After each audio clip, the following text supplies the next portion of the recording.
যে আমার মনুগুলো সব শুয়েছিল আমার দেখে, আর সব উঠে দাঁড়িয়েছে যে মা এসছে, এবার আমাদেরকে খেতে দেবে। যাবো ভাবছিলাম মাঠের দিকে, কিন্তু এত রৌদ্র না, মনে হচ্ছে সে দাদারা সবাই চলে গেছে, হয়তো একজন আছে।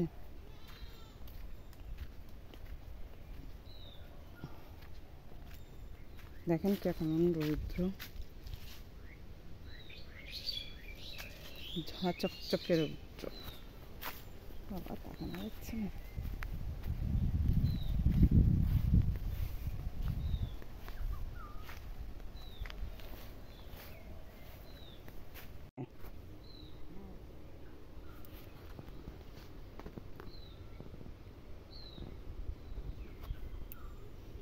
এইটুকানি রয়েছে নিংড়াতে, এইটুকানি আছে। বাবা কতদিন লেগে যাচ্ছে, ডাটা তো পেকে যাচ্ছে মনে হচ্ছে। গণেশ কি বলছিল, জল দিয়ে ডাটা নষ্ট হয়ে গেছে। গণেশ বলছিল ডাটা ওই গাছের আম হচ্ছে, ওই নিচের দিকের আম কে একটা পেরে নিয়েছে ওই গাছের।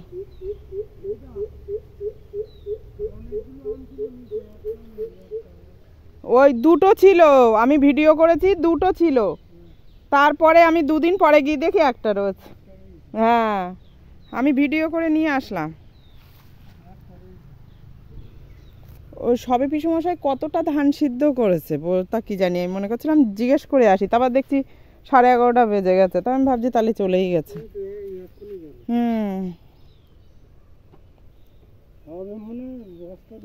লেবু কি করবে, লেবু বাগান বিক্রি করে দেবে নাকি?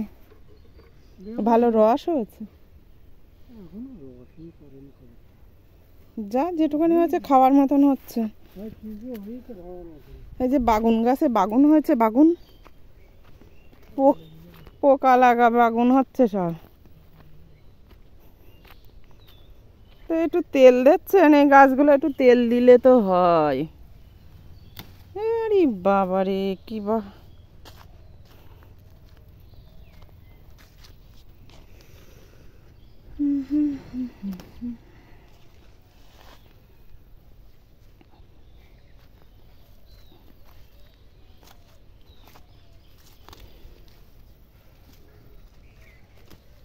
এই দেখেন, এই দেখেন আমাদের, এই দেখেন আমাদের তালের আটি হয়েছে, কিন্তু এখনো ছোট ছোট। সব দিকে তো বিক্রি হচ্ছে, কিন্তু আমাদের এখনো ছোট ছোট আছে। দেখা যাবে, দেখাচ্ছে। এত রৌদ্র লাগছে না, তাকানো যাচ্ছে না। আমি দেখাচ্ছি তাল গাছ, এবার দেখা যাবে। দেখা, এই দেখেন তালের আটি হয়ে আছে এই গাছটাতে পুরো ভর্তি। এই যে পুরোটা হয়ে আছে, এই একটা গাছে আছে, আর ওদিকে একটা দুটো গাছে আছে। এই যে তালের আটি আপনাদের সঙ্গে শেয়ার করলাম। আর ভীষণ রৌদ্র। আর লেবু বাগানে ভাবছিলাম একটু লেবু তুলতে যাব, কিন্তু কিছু নিয়ে আসিনি পাত্র, আমার হাত খালি। আর এই বেগুনগুলো নিয়ে যাচ্ছি, খাওয়া তো যাবে না, যা হোক আমার মনুগুলো তো খেতে পারবে। আর এই যে আমার কালো মনুটার 2 দিন পরেই বাচ্চা দেবে, 2 দিন পরে না, আর 5-10 দিনের মধ্যেই হয়ে যাবে বাচ্চা। এখন দেখা যাক কবে হয়।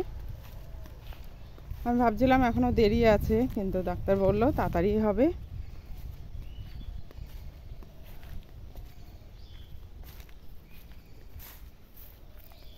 দেখেন ওই দাদাদের ধান এখনো নিয়ে গেল না। আবার উনুনটায় রান্না করব, একটু রান্নাও করতে পারছি না। আরে দেখেন কত ঘাস নিয়ে আসছে, আর আজকে যেগুলো করেছে সেগুলোও সব ঘাসগুলো আছে, দাদারা নিয়ে আসেনি।